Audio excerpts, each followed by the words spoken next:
E ora è il momento di un doveroso richiamo all'attenzione.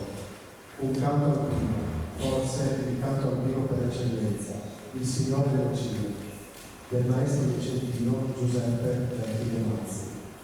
Trattasi di una preghiera in musica, ispirazione popolare, commemorazione funebre di De Mazzi, in ricordo dell'amico Betty Mercariano, travolto dalla slavina durante un'ascensione solitaria sul monte Cavolò, nell'altra area del campo.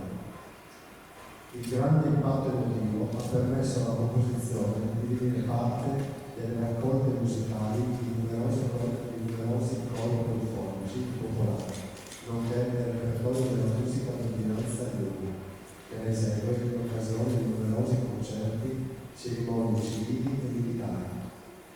Il Signore delle Cime.